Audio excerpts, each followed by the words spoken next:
Oh, look, Paul's vanished. He's a ghost. Look at that. Oh, yeah. Well, we are live now, yeah. So, as normal, swearing is that. No, I mean, swearing is not allowed in the Big Brother house. Welcome to everybody that's watching us either live, or going to join us live, or watching this on a recording on either YouTube or on Facebook. Thanks for joining us. Every like, every comment is well respected. We are Unified Paranormal Investigators. We've got Luke, who's SCG, I'm SCG, Paul, host for Ghosts, and Daniel on the bottom here. He is a Bigfoot researcher, which I've been interested in for the last couple of years in the UK. I've been interested all my life, and I'm really pleased to have bumped into him. And I've dragged Paul Howard into the Bigfoot world now in the UK, so he's becoming a believer. Yep. definitely. See, I say, you know, every day's a school day. You know, we learn something every day, don't we? You can't say there's ever experts because everything is different. You learn every day, different scenarios, different situations.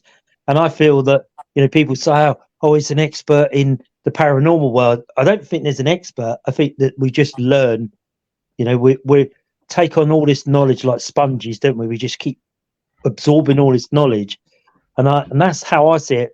You know, every time I go on a ghost hunt, a paranormal night, I learn something different every time. And it may be for you, Daniel, when you go out and do yours. Yeah. You know, every day, every night, whatever, is a different scenario, isn't it? It's just, you know, when it's your hobby, your mind is like a sponge. There's only two types of minds, the closed mind and an open mind. An open mind is learning all the time. The closed mind is actually quite dangerous. And that, again, also goes with hypnosis, hypnotherapy. Because when we reach puberty, and we, you know, the age of 12, 13, we're supposed to say, but it's actually puberty, that's when we get to know everything and nobody can tell us better.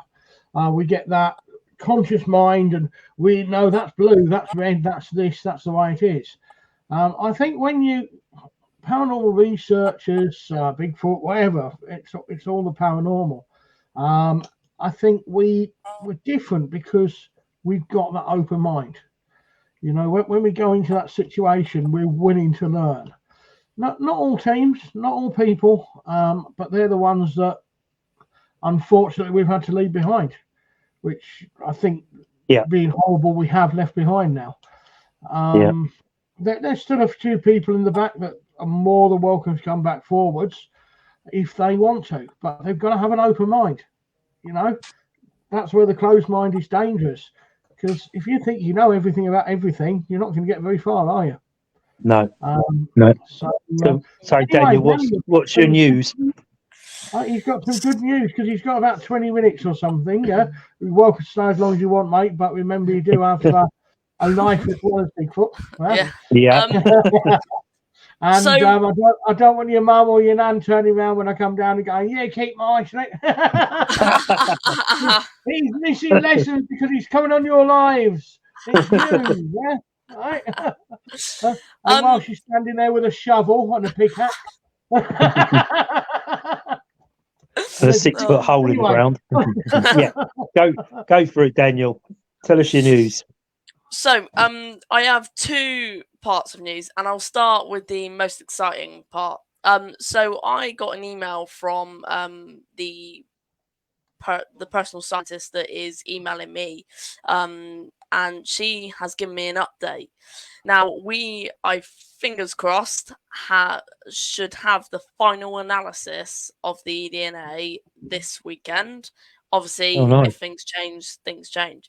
Now, she has said she's had a few extra days due to it has gone to a team called the Identification and Species Team, which means there is a very good chance that they have found some sort of animal trace. Obviously, it could be nothing, but I don't know what to think. But it gets me a little bit interested into what she's found. And And when I read that email, it was amazing. And she's also said that she's found the evidence in it is really, really outstanding. So that's all I know on the eDNA side. And I should know this weekend, and I will let everyone know as soon as I possibly can. Yes, please, mate. Because we're all waiting here now. This could be a really big turning point. I mean, you could get two sort of like, well, you could get one of three, couldn't you? You could get one, oh, it's a fox, in which case you're going to keep looking, obviously. Two, it could be, that's two really, but just as good as one another. Two, it could be an completely unknown species, or three, it's what you're looking for. So the last two are the ones you really want to hear. And I hope it's on the last two. And I was looking up earlier on if it comes back as inconclusive, I will be interested then.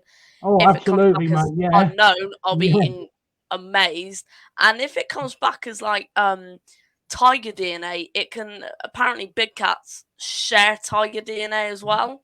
So if it comes back as any sort of cat, I will be amazed of that. So and obviously it could come back as badger, and then I'll be like, why is badger doing this? Why badger's creating this? Is there more to it? And any result that it comes back as, I'm going to be impressed, but I'm wanting the answer now. I'm on pins and needles now. But whatever comes back is not going to be disappointing, is it? No. So, you know, we all hope, if we have our fingers crossed, that it comes back with what you really want it to do. But don't be disappointed if it's not. No. Just keep pushing forward. Yeah. Sorry, go on. And I will say, we were actually out in the forest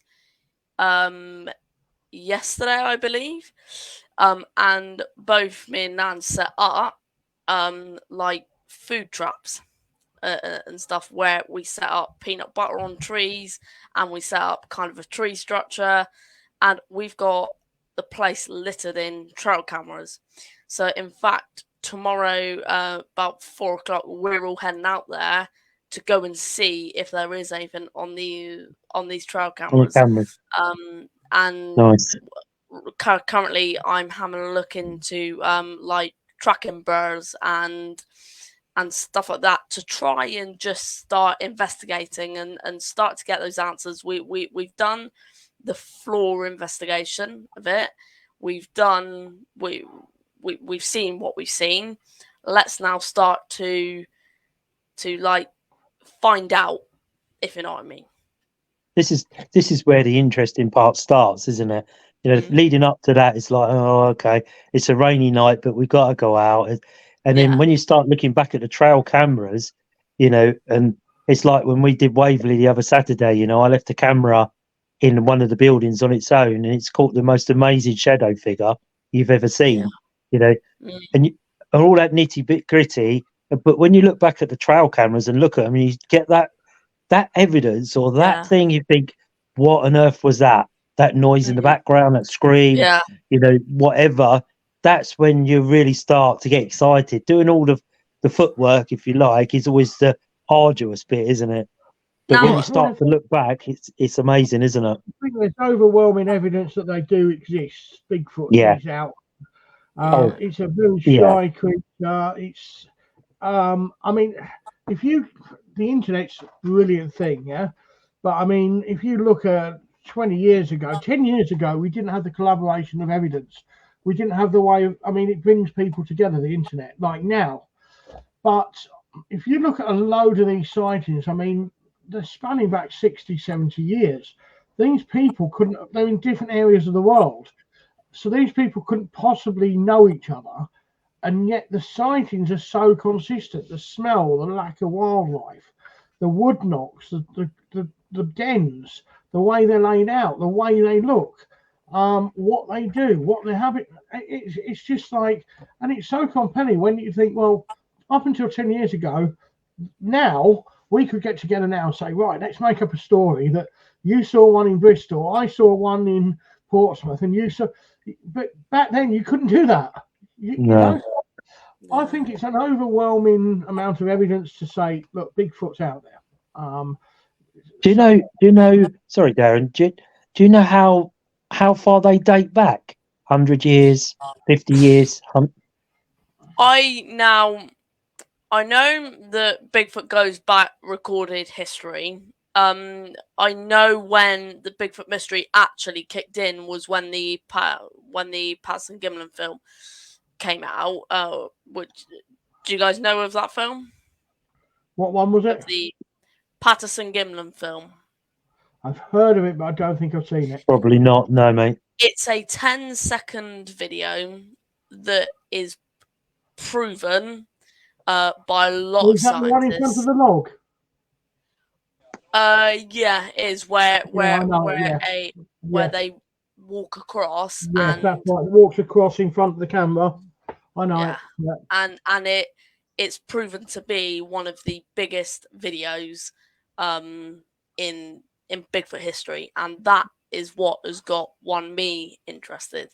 There is one key thing that I really want to point out, and this is right down your guys' alley, is I was out in the forest yesterday with Nan, and we were setting up these traps, and we heard something to probably our left-hand side, probably about 500 meters away from us, that was just this weird sound that sounded like a wolf and it was just weird, and it lasted for like 3-4 seconds, and I turned to Nan and went, what was that?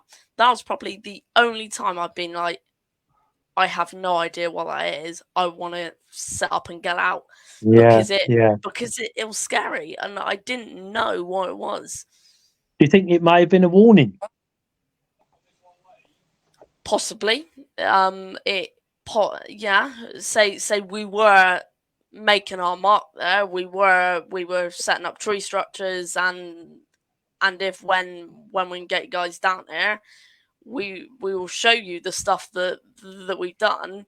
Yeah. And I'll go, hold on a minute, why? And it's like we went on an expedition a few weeks ago, and I smelt this horrible smell that I didn't know what it was.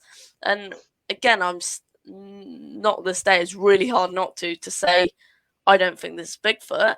I don't know what it is, and it goes back to that. It's an open mind of what it is. Was it in the same sort of area? Was it in the same sort of area? Was that you heard it yesterday to the smell? Was it not the same area? Yeah, it was same area. So you could be on a territory of something. That's what I was wondering. Whether you were being warned off a territory because it could smell you on there. Because even as humans, we still leave scent behind, don't we? We brush against trees and walk through the wood. Yeah. You know, animals, dogs pick up scents from humans, don't they? And track them down. Yeah. So, you know, something like a Bigfoot, you know, it would be the same type of thing, wouldn't it? Where it could smell its scent, markings, you know, and you're walking onto its territory, like Darren's saying. Maybe it's a warning. Yeah. You know. I'll be really interested to see what's on those track cameras tomorrow. Oh, yeah. Yeah. Really interested. Well, many years ago, when I lived in Scotland, I lived in tiny little villages, like I said last week, and I had no money, and you can't get a job because the local shop's owned by the family for generations, and they really don't like you. It's a really sort of cliquey community anyway. And I used to save up my money because Scotland's a beautiful, huge country. I mean, it's just wonderful. And I just wanted to see it, but I couldn't afford it. So what I used to do is I used to save my money up over a period of weeks. I was, 21, 22 at the time. And I used to just, when I had like a couple of £100, I'd just go and fill the car up and stay away until my money ran out. And then, you know, as long as the car was full, I knew I could get back to where I lived.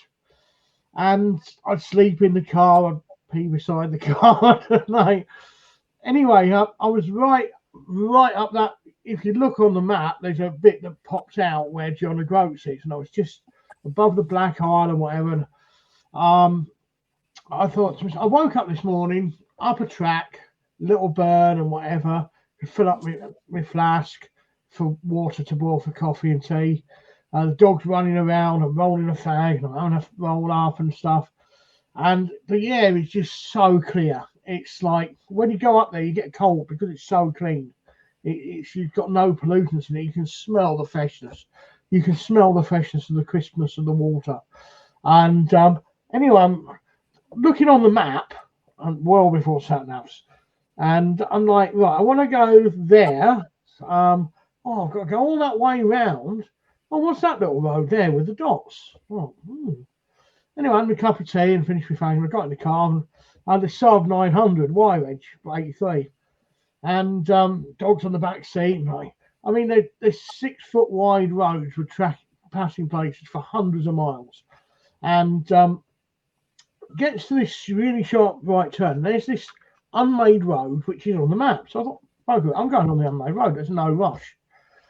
So I started driving up this one-way track, which was just wide enough for the car or whatever. Then it sort of opens up, and there was no turning round. There's no turning round. It's just wide enough for the car. And then there's boulders and things like that. And it took me like 2.5, 3 hours to do 4 miles, 5 miles. I mean, probably longer. And as you're coming up this track, I mean, the view is, I can't explain it. You're coming up and up and up, and there's a sheer drop this side to the left of the car and a mountain this side. And that's it. And there's all rocks up there and whatever. And you can see up to God up there, and you can see down to hell down there. It's like 1 inch over the edge and you've gone. Yeah. Anyway, I've found a clearing. It must be about 4 hours to do about 5 miles. And I found a clearing or an opening, and I've just pulled in. And I've stopped the car, got out, let the dog out, and it's just like mountain probably about 10 miles over there, mountain 6 miles, mountain, this range of mountains with, and I'm sort of above the cloud level, and then there's a couple of eagles swooping around and stuff like that.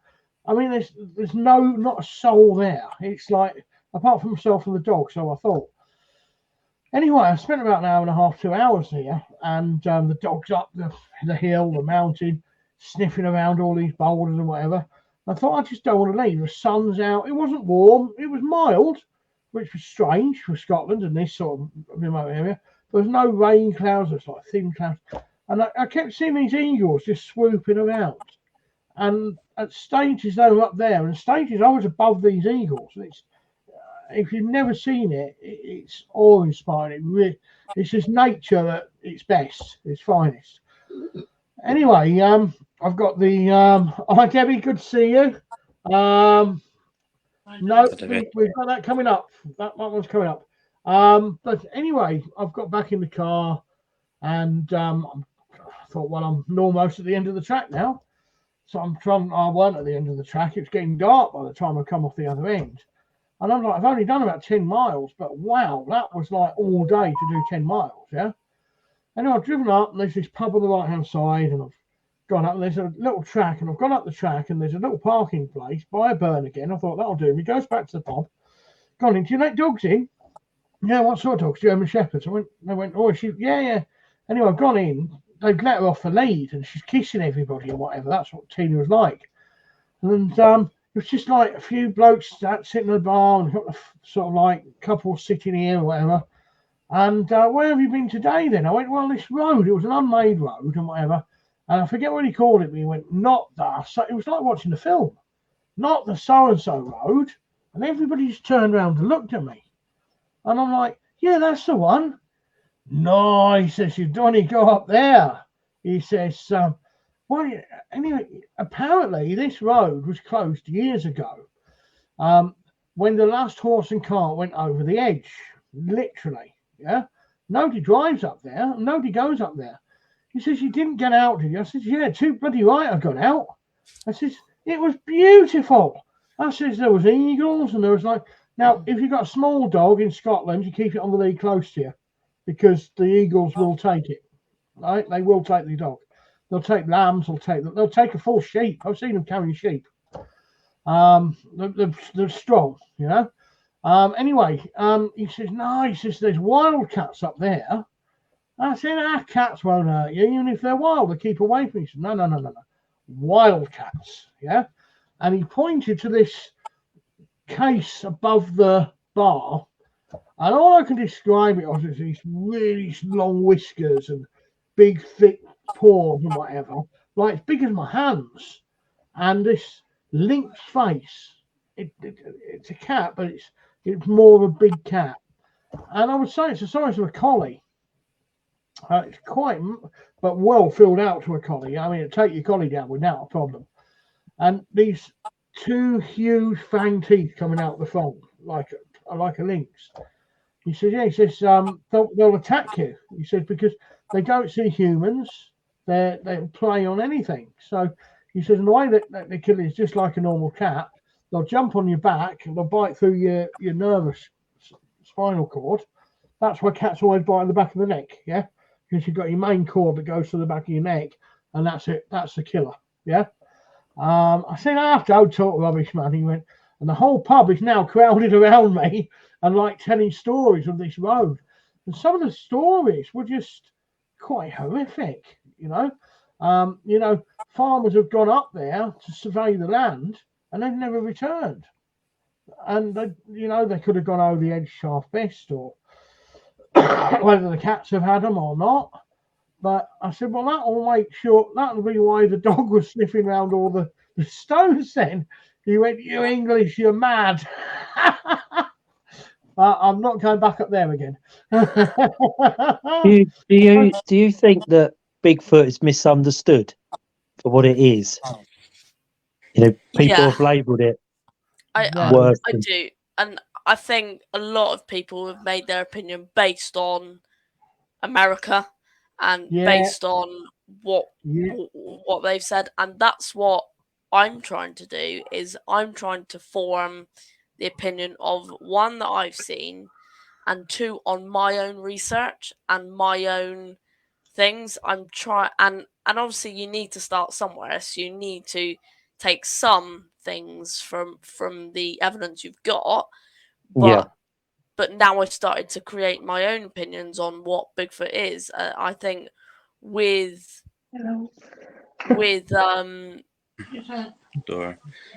big cats, I think it may help prove that Bigfoot may well be here in the UK, if big cats are as well, which is why we're looking for both.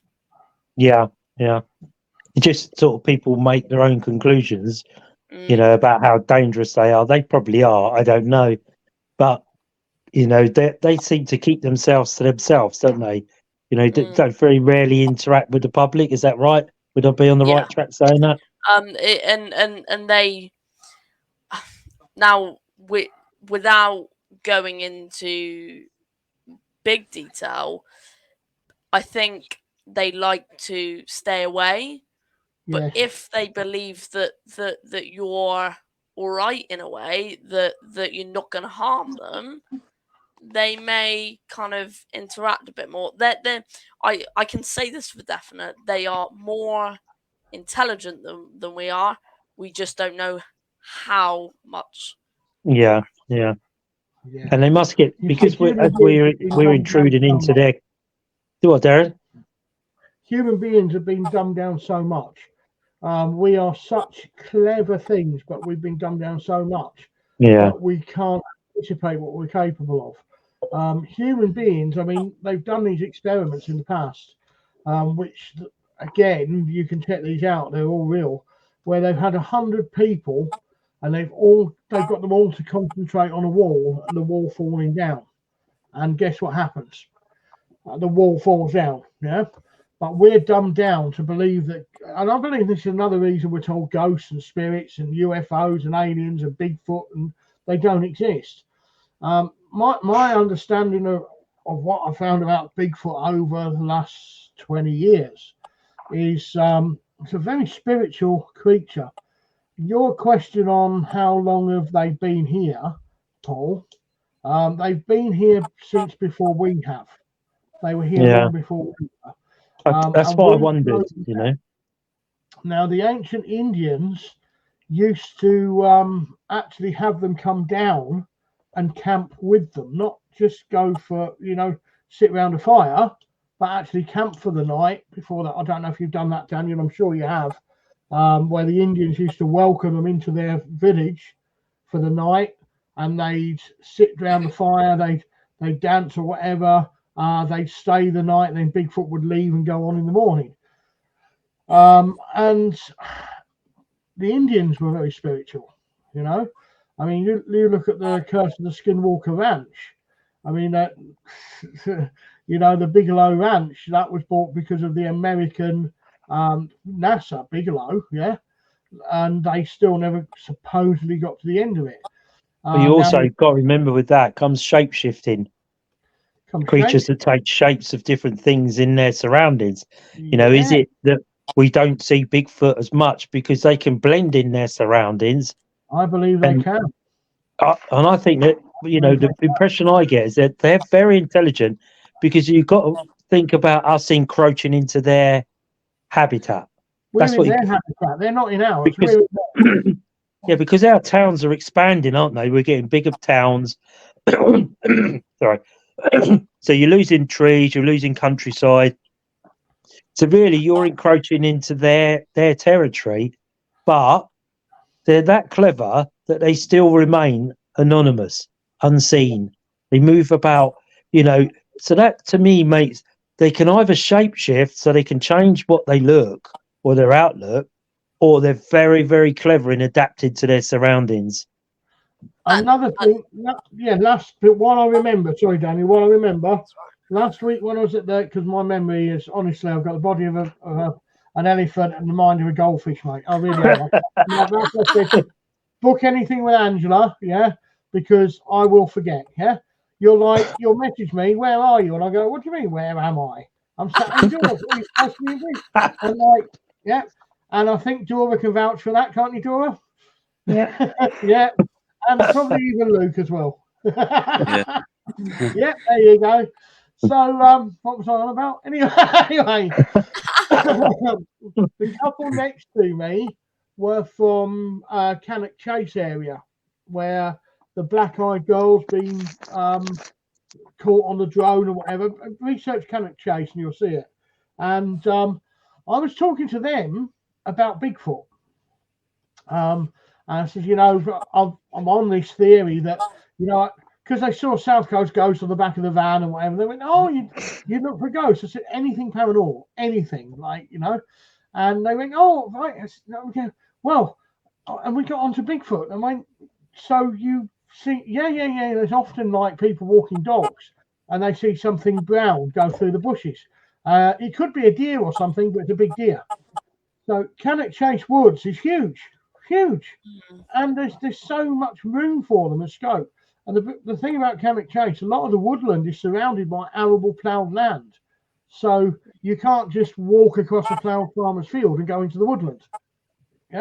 So it's another ideal situation where they could lay up place LUP, and they could be in there quite happy.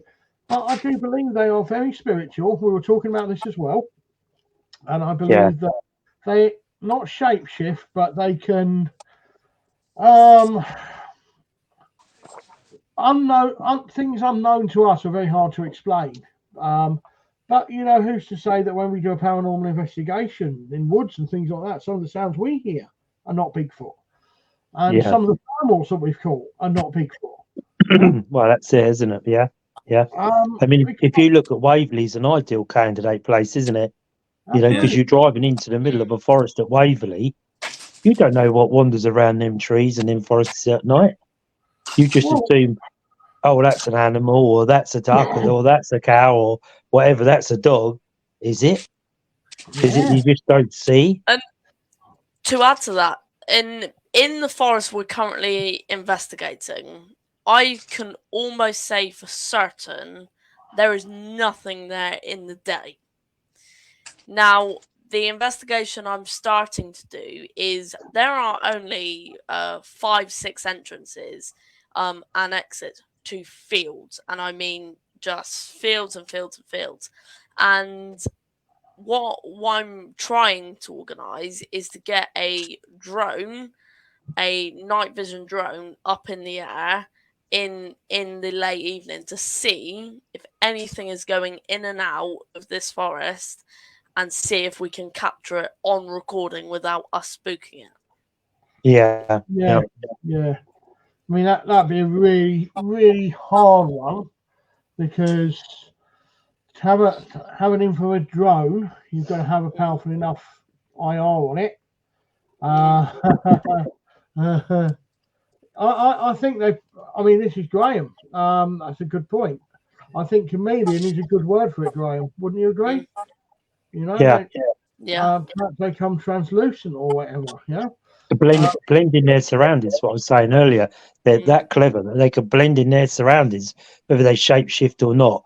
But blending in their surroundings keeps them out of sight. They could well be there during the day, couldn't they? We just don't see them. Yeah, we're not looking for them. You know, they could stand against the tree and you wouldn't see it because it's so tree-like. There's a chance you glance straight past it, and they obviously know that by being, like Graham say, chameleons or shape-shifting or just blending, blending into the background. And you, like you say, you smell it, but you think, well, where can it be? And it could really be right in front of you. You just cannot see it because it is that well camouflaged, you know. I think they blend in. I think that's why we don't see them when we. Yeah. Because if you look at Expedition Bigfoot, they've had the flare out and things like that, and they've got a heat signature right in front of them, but they can't see anything with a torch. Well, again, it goes back to my findings on the human eye and the wavelengths that we can see. And out of all the available light that that is actually around us now, including Wi-Fi, Bluetooth, radio, there isn't a digital signal. There is no digital signals. There's digital encryption, but there's not a digital signal. It's still a radio frequency, and it's still an energy, and an energy is still a light. Out of everything around us, we can see 0.1%. Not 1%, 0.1%. Yeah, out of all the available energy around us. Now, what if this Bigfoot is capable of raising its vibration and going just infrared light? Yeah, night vision. We can see with that outside our house, but we can't see with the naked eye. What if it can raise its vibration and go beyond that? Yeah. What if it goes to 1150 nm or something like that? We don't see it. Yeah, and with the trail cameras I've currently got out there now, they are armed with night vision, infrared cameras, and stuff like that can. And I will say, at the event in November, I've got a Bigfoot researcher and Bigfoot witness that is coming down from Oxford. And you're gonna really get along with him because he has stuff like you're saying now. He has UFO sightings. And it's all linked to do with Bigfoot. And I really this is what we wanted. This is what we wanted. Yeah. You know, this is what this channel was made for. What the group was made for, to bring everybody together. And we've been doing these since January now, and we've been plumping along and whatever. And having someone like yourself come on basically means that you and others are watching us and you're enjoying what we're doing and you want to be part of the community. Now, the people that are connecting with you down there are going to meet us. We're going to meet them. The people that connect with us. And it's all come together now, isn't it, guys? It's lovely. Yeah. Lovely. So, but then that's the way forward, isn't it? You know, investigating in numbers, investigating people's opinions, people's sightings, when you're in like-minded groups, you find that people tend to talk about their experiences more. Do you understand what I'm saying? Yeah. When they're out in the public, they think, well, I won't say anything because they think I'm mad. You know, but when you're in a like-minded group, exactly it, Darren, isn't it? When you're in a like-minded group, people, believe in the paranormal, the supernatural, UFOs, you don't feel different. You just feel part of a community of people that are open-minded, accept what's going on, and on that passion of finding out, it's all that passion of finding out, isn't it? And that could drive you for years and years and years, that passion of just trying to find the answer. When I first started into the paranormal, I asked myself the question, is there life after death? Do we actually just die, or do we go? And that's what really sort of spurs me on for the last 30 years of doing it. I still haven't found the answer, but I think I've been close a few times. But I've not found the answer. So that keeps spurring me on and on and on. Whether I'll live long enough to find the answer, who knows? But it's my passion. It's what drives me, to be part of a group, to be very good friends with Darren, like we are. We chat all the time, different videos, we send each other, all that, and I find it so good, so lovely to be part of a community that's growing. Well, before that, it felt quite lonely out there, didn't it? Yeah. It's like when you capture something, when you're on, there's only a couple of you or whatever, it's almost like, am I going down the right road with this capture? Yeah. Do I show it to anyone else? Because you haven't got anybody else to sort of like look at it and go, do you know what? It's a good picture, but no, I don't think you have. Or, oh, wow, you've done well there. Yeah. And you're right. We, with the community we've got now, building the community bit by bit by bit. Yeah. I think we're onto something. Let's just keep it. Let's hope it grows. Yeah. And so what's your like with you, Daniel? When you tell people what you do you sort of involve people at school? Do you involve, or do you sort of just keep it close knit community to yourself? Or yeah, so I'm actually leaving school and going to home learning. Okay. Good on you. Well done, mate. The best thing you can do. And it's it helps a lot, and I think people are really interested, and I think it's because I'm 14, and when I start to do these events, so this event has already gone bigger than my last one, and I think the more people I get there, the more conversation we'll have, and more evidence you'll gather. And I think that's where someone can come and just talk and talk to us and you guys, and that's the aim, is when I get you guys down and I get the Bigfoot researchers down. They've got so many knowledgeable people there that they can just talk to us, and it's in a cafe, so it feels a bit calmer than it would be if you sat face to face, that's the aim of these events that I'm doing, trying to get people interested in what we're doing, but then widening the community. Good on you think like the paranormal and Bigfoot are a small part of a very massive supernatural, isn't it? We are very small parts in who knows what we're involved in and where it goes and where it will ever end. We're in something that obviously over many years have been covered up.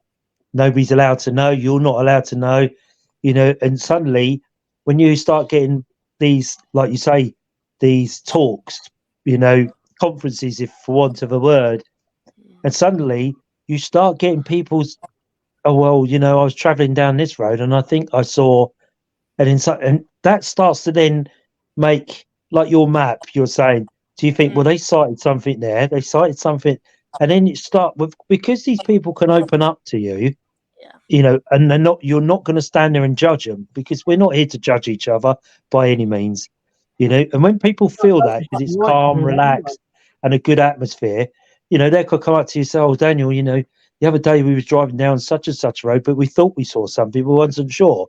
And then your map starts to get wider, bigger. Then you may well start to see a trend of a traveling Bigfoot, whatever it may be that's out there waiting to meet you. With all these these witnesses coming in because they feel safer in a like-minded society, for want of a word. You start to get the information that you thrive on, that you need. You know, instead of people shutting down, say, "Oh no, I didn't see anything." You know, you want them to say, "Well, actually, we did." Yeah. You know, it might have been 10 o'clock at night. It might have been 4 o'clock in the afternoon when they were out driving with the dog, or, you know, and that starts to build that community where people get, you know what, this is such a brilliant, you know, I can trust them. They understand me. They don't judge me, because none of us are here to judge anybody. None of us. Here's a good one. Debbie sent through quite a while ago now. Sorry to keep you waiting, Debbie, to put this on screen, but mid-flow. She says she went to Guildford, and this is what Paul's saying here, yeah? And she sinks basically a malevolent spirit. Now, if you came up with that in the pub on a Friday night, 6 o'clock in the evening, they'd probably like think you're crackers.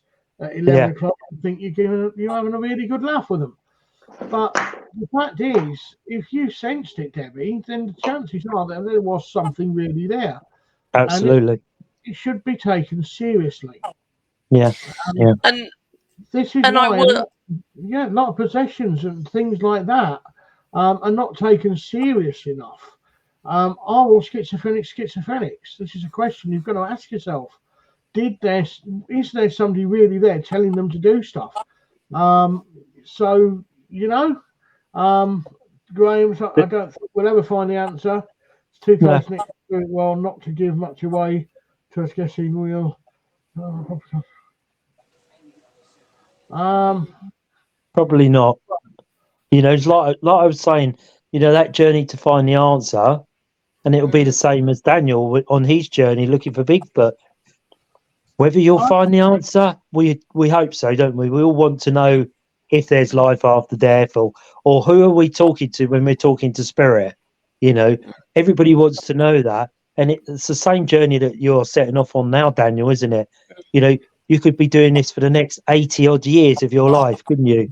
You know, where does the journey ever end? I don't think it does. No. And answering that question there,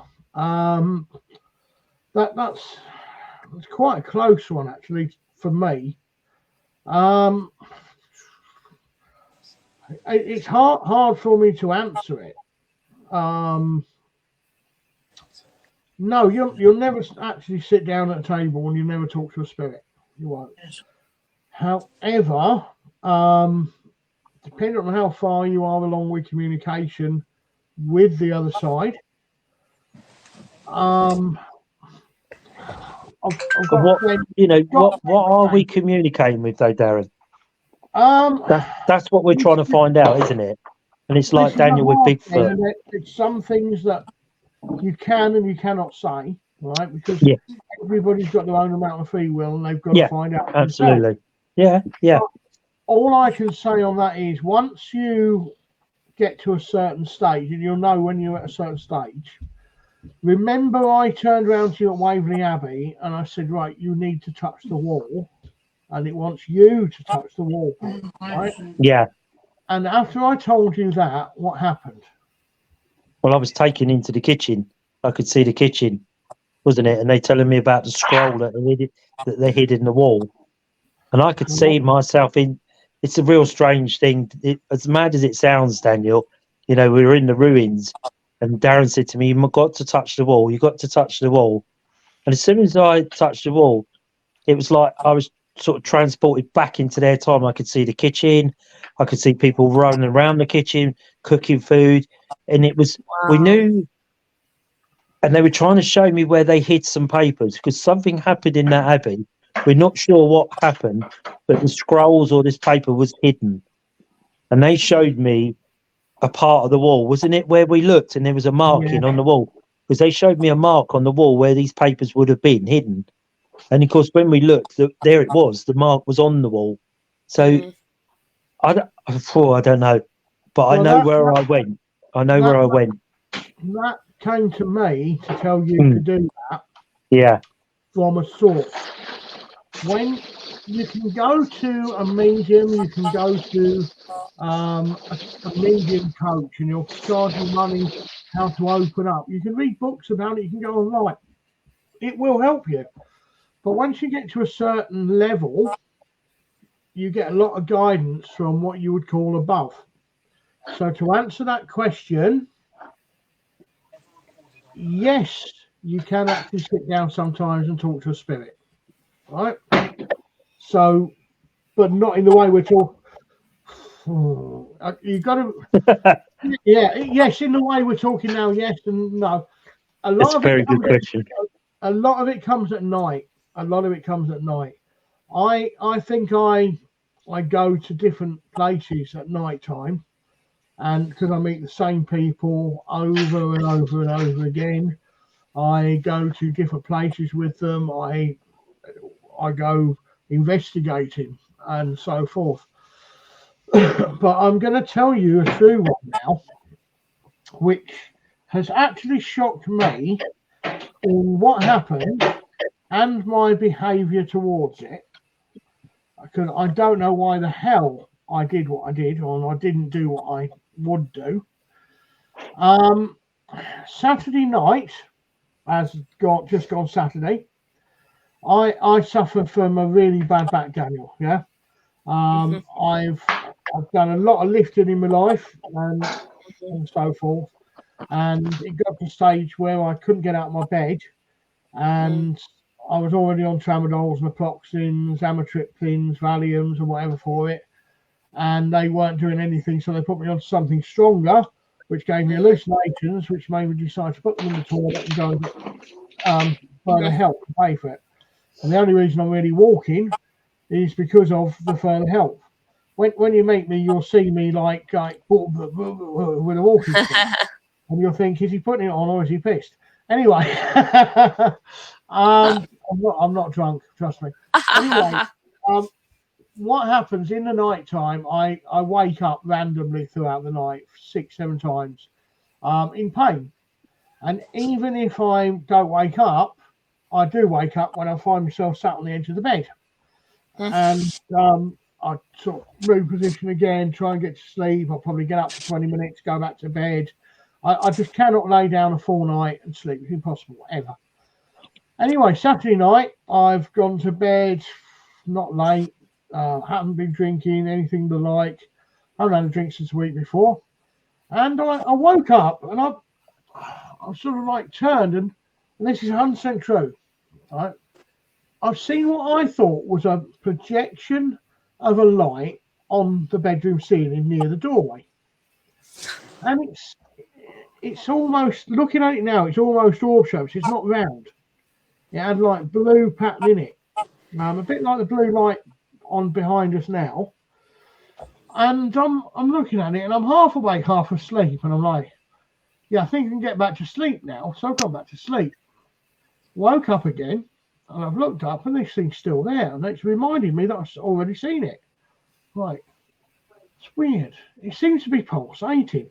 And I've laid there for about 5 minutes just looking at it, like on the ceiling, it was like a projection. And then I decided to try and compare it to the light patterns coming in through the outside and the colours and what the colours could be made up of. And I'm like, well, there isn't anything outside that could be projecting that on the roof. Anyway, I've gone back to sleep. Normally, I'd have just gone up and had a look. But no, I went back to sleep.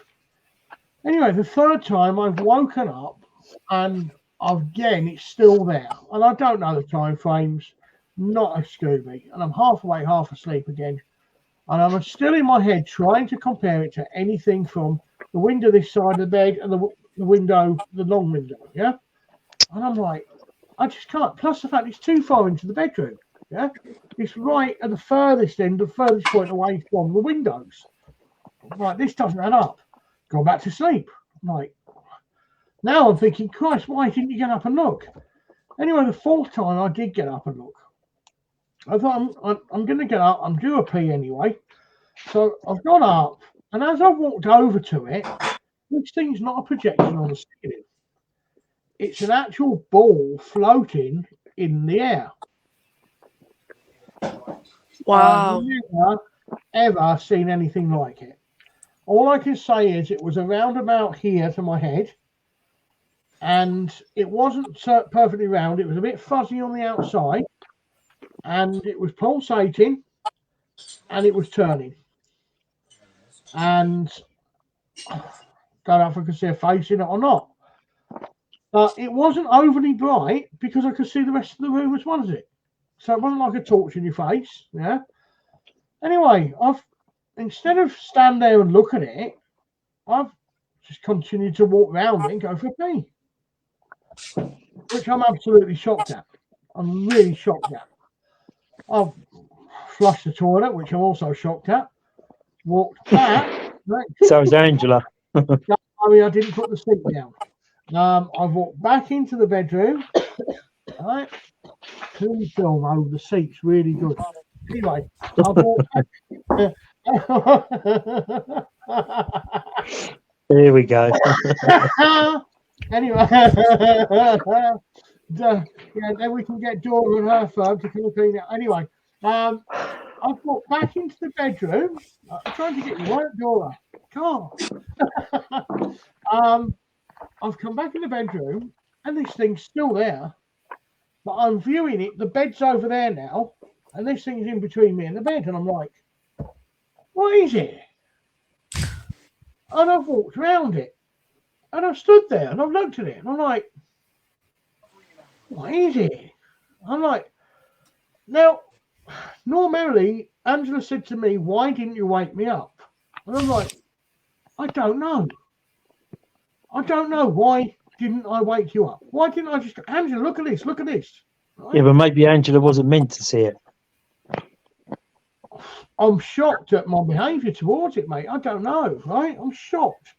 Anyway, I've walked back round and I'm like looking at the thing, it's just hovering there. It's like, I would say it was about that size.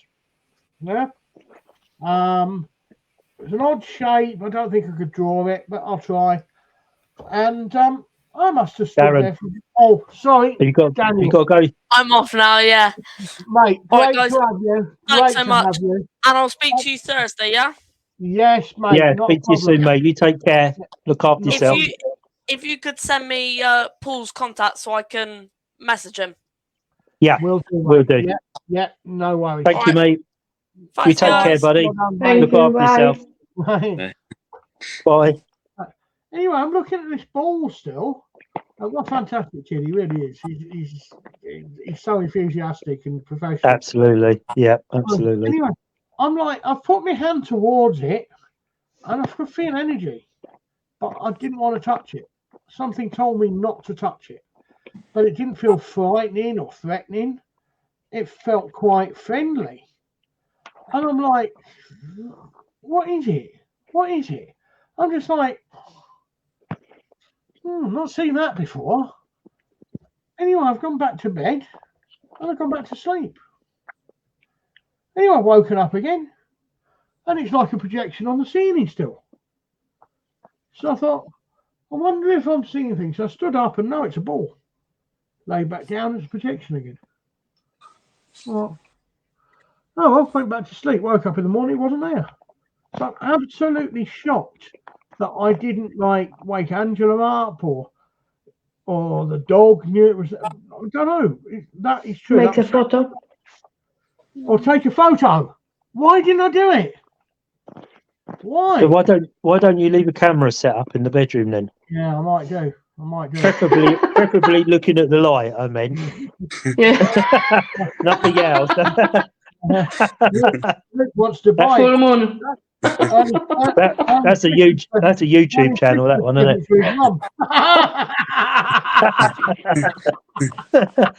I didn't mean it like that. I mean, why don't you leave a camera there running for a few days? I think Either that, or next time I meet, I'll lend you my trap camera. Yeah, set it up and just set it up and let it get trips and see whether it picks it back up again. Maybe there was something there that's obviously not communication wise, but energy wise. You know. Well, the weird thing is, yesterday was my dad's birthday. Ah, right. Yeah. So Did your dad believe in that type of communication? Do you think? Yes. Right. Yeah. He was skeptical, but he's the one that took me to Borley Church. Yeah. And I mean, I'll tell you another one about my old man in a minute as well. Another couple actually that he told me. They're interesting. You'll enjoy them. PC Dominic. This is Fort Widley, which we are going back to next year, guys. If anybody's interested, we haven't been for over a year. Yeah, got to go back. Yeah. Yes, mate. Yeah. Well, perhaps when we go back next year, I'm not exactly sure when Julia's booked it yet. However, I know she said to me, "Do you think we should go back to Fort Widley?" I said, "Well, you know, we did oversaturate it a bit, but we haven't been for ages, and it is a damn good location, you know." But no, my dad obviously was born 1/10/22. Oh yeah, happy birthday for yesterday, Graham, as well. It was Graham's birthday yesterday. Yeah, put it on there. Put it on the chat. Anyway, he was called up while day World War II was declared because he was terror. He was engineer Royal Engineers, demo expert. So he's in the REME. He was in the REME, was he? No. He ended up a power, a Royal Engineer. And you know they've got ER on there. Yeah. Yeah, he was demolition expert for the Royal Engineers. Then he was a power. Then he was a Chindic. And he went through the ranks and back down the ranks and so forth. But he said when he was obviously they moved around a hell of a lot. No problem, Drive. Just remember that. Sorry, mate. Happy birthday, mate. Hope you had a good one. There was a place in Kent, and I can't remember the name of it, but they basically took it over for the Second World War, and all the soldiers, squaddies were in there and so forth. Now, this place was supposedly haunted by a maid that was murdered in a certain room. And on the floor, there was a blood stain. And they tried to scrape this blood stain out the wooden floor and paint over it, but it always came back. Whatever they did, this blood, they sanded it out so it wasn't there. And then it would come back a couple of days later or whatever, yeah? Even the paint would peel where this blood stain was. And nobody would sleep in this room because the furniture used to move itself around and so forth. Anyway, my old man's got, don't be so stupid, yeah, you know. He's like 18, 19, don't be so stupid.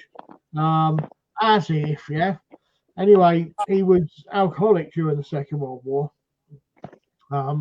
towards the middle of it anyway, because some of the places you were stationed, and when you had leave, you couldn't come home because it'd take you 3 months here and 3 months back. So he said, while you were there on leave, you had a choice. You either went with the local women, or you got caught out, or you just turned alcoholic. And he said, I chose the bottle. And anyway, he's drinking, and he said, right, so I'll stay in there the night. He says, so me, Bob. So they all had a whip round, and yeah. Anyway, he had about a bottle of whiskey, I think, and they put him in this room, and he barricaded the door up and everything so nobody could get in. Got in bed, ready for his bed, and pulled the covered blanket over him. He said, I was ready for his sleep, so I went straight to sleep. What happened in the morning? He said, well, I woke up in the morning, and the bed was on the opposite wall. And the units had all moved around and so forth. He said, I still swear blind to this day, them boys must have had another way into that room. He says, because how else could it have happened unless it was real? He says, because the door was still barricaded up. So it hadn't been touched. And he said another one, he was somewhere, and there's supposed to be that if you could challenge the devil. No, you could challenge the devil. And he said, you get a toad and you stake it out on an anthill, and the ants will come out and eat it, and you get its bones, and then you take it back to the river and you drop the bones into the river, and all but one would float. And the one that dropped to the bottom, you take back to the anthill at midnight, and that was challenging the devil. But he said he did it. He did do it. He had a few drinks, but he said nothing happened. Nothing happened. But he was the one that took me to Borley Church and introduced me to Borley Rectory, Philadelphia Experiment, and so forth. So yeah, he was a believer. Yeah, it makes you wonder if it was him that popped in, wasn't it? Well, yeah, you're never going to know, are you? No, you never no. know. But the fact that I didn't want to do anything about it, I wasn't worried. I didn't want to touch it. I didn't wake Angela up.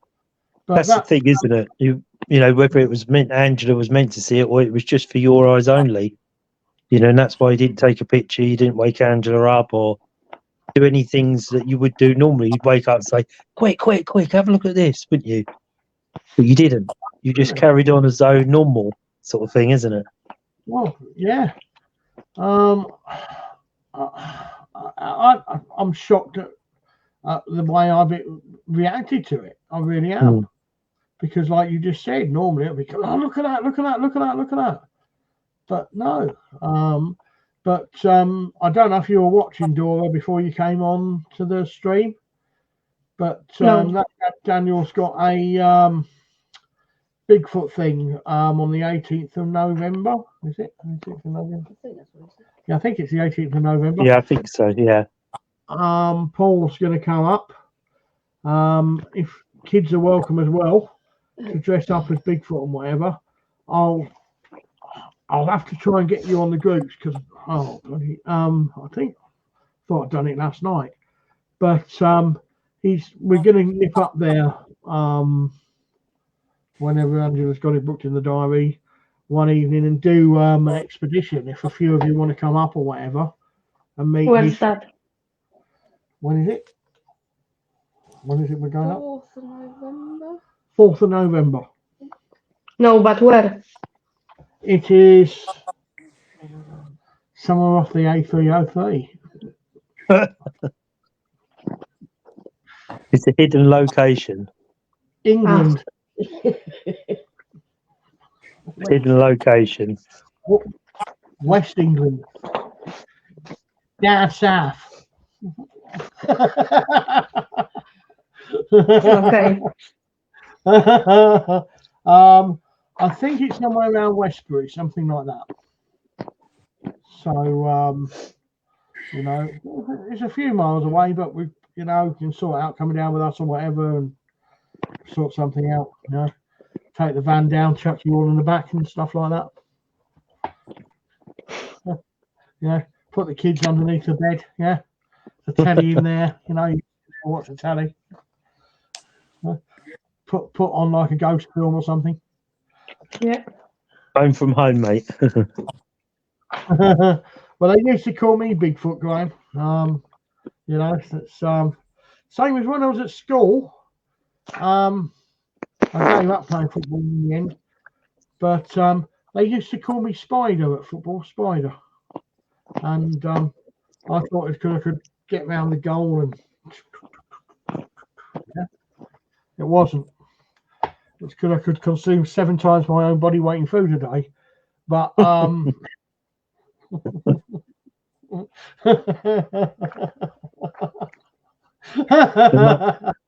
must send Graham that video of Waverley. See what he makes of it. Lovely video for you, mate. You'll love it. You'll love it. Can you send it to him, Paul? Yeah, I think I've got it on there. I'll have a look and I'll try and see it. If not, Darren's got it. Tag him in the post on Ghost or whatever, yeah? Okay. You'll love this show. You'll love it, mate. You've got to get your backside down to Waverley with us one night, mate. I mean, you were there last week and week before last. I missed it because I was up north investigating spirits up there. And and getting caught. Oops. Oh, God. I'll tell you what, that was good. Funny. He'll send it across to you, mate. I'll send it. Yeah, I'll get it over to you. We've got tea rooms in Frimley this week coming up, haven't we? Yeah, I'm going. Yeah. Yeah, I can't make that one now. Sorry, I've just had something come up. Yeah. It's full. I know that. It's only a small group of us going in, but I've seen the video surveillance on it. They've got the CCTV inside.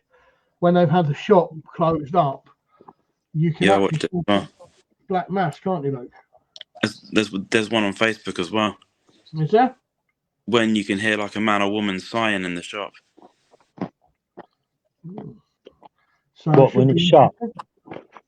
No, I think someone investigated in there actually. Hey? All right. They had a medium going there, I think. A medium? Right. Yeah, it's on the Facebook page on them, yeah.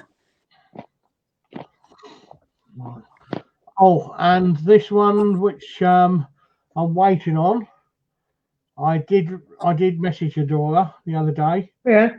And she said, sorry it's taken her so long and so forth. She will be getting in contact. So this could be a surprise one for you. Yeah. A nice surprise. Yeah. So fingers crossed still, it's still in the pipeline. But no, I think, if we can get down to see Daniel and his lot, especially on the 18th, I'm really interested in meeting. I don't care what it is paranormal. I just want to investigate the paranormal. That's all I can do. And the paranormal, as I say, is everything, covers everything. Bigfoot. Well, it is, yes, but supernatural covers everything, doesn't it? From paranormal to Bigfoot to UFOs, submersibles, anything that can't be explained normally comes under that paranormal or supernatural phenomenon, if for want of a word, isn't it? Really. Well, even another thing happened strange to me this morning, but I better not tell you because none of you will want to come on the vent with me ever again. After I've just explained the ball thing to you. And this one we do actually have pictures of. It was my right forearm here, which, as you can see, is unmarked. Yeah. Yeah. See, marked. I mean, apart from the battle scars here. All right. Have you got them pictures on your phone? Angela can send these to you afterwards. But I was sat here, and I mean, there's nothing around me that. All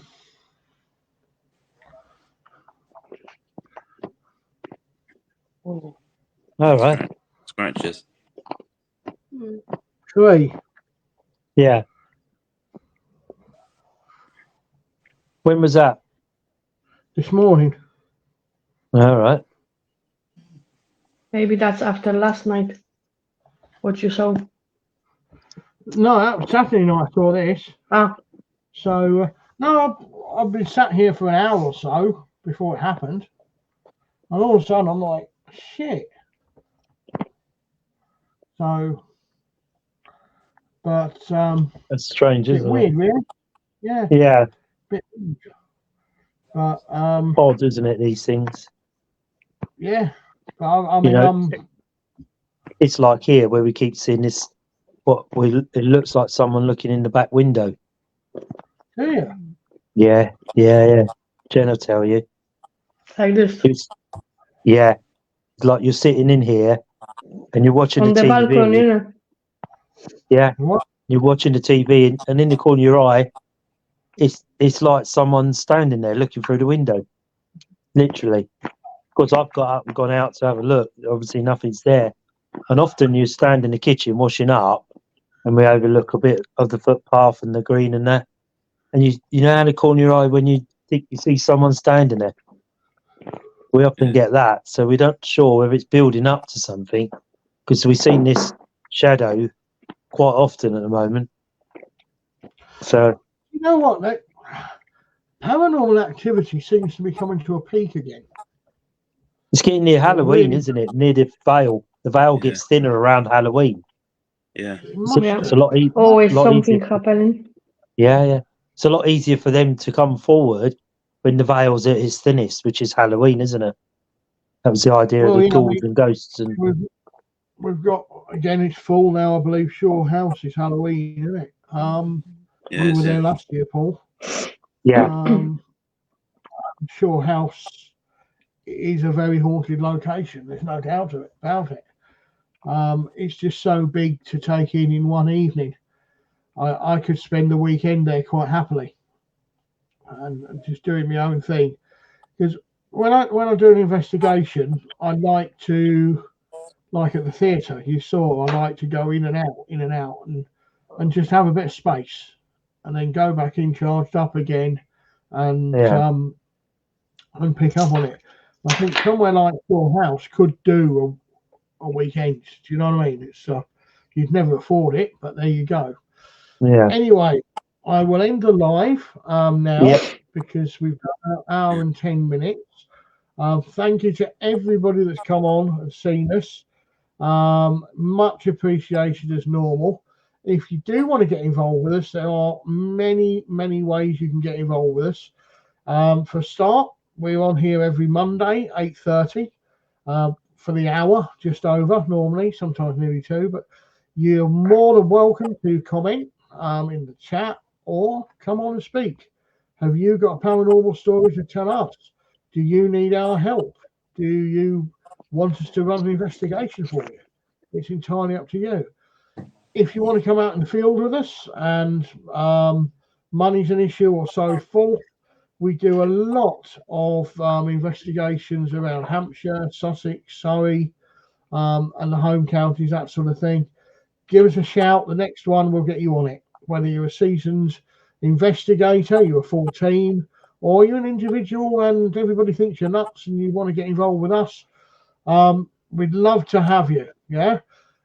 Everybody on here tonight has got involved in different ways. There's no right or wrong way to get involved. It's a fantastic hobby, You meet some really good friends. Saturday week, we've got 17 of us that without the paranormal, we wouldn't have known each other. All really good friends meeting up in Guildford to do a ghost walk. If you want to join us on it, we'll fit you on it. So we're very open. If you want to come along to a paid investigation at a known famous haunted location, get on paranation.com, paranation.co.uk. Pick there. I'm on 95% of the investigations. I'm more than happy to help you. I think everybody on here will say, vouch for who I am, what I am. That's right. I love helping people. Nice people, I'll add. The same as everybody else on here tonight does. They're all the same. Everybody on here is 56% of the Paranation events.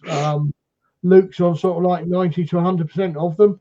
So if you want to come on to a paid event, if you want to come along to a non-paid event, or you just want to come on here and ask us face to face the story, be part of what we've got. We don't charge you money to come on here and talk with us. We're not going to judge you. We're not going to criticize you. We're going to be exactly like we are tonight, and we'd love to hear from you. But everybody have a safe week. Thanks ever so much. Please give us a like. Please share it. With like-minded friends, promoters, get us if you've enjoyed it, that is. Hopefully see you next week. See you later. See you later.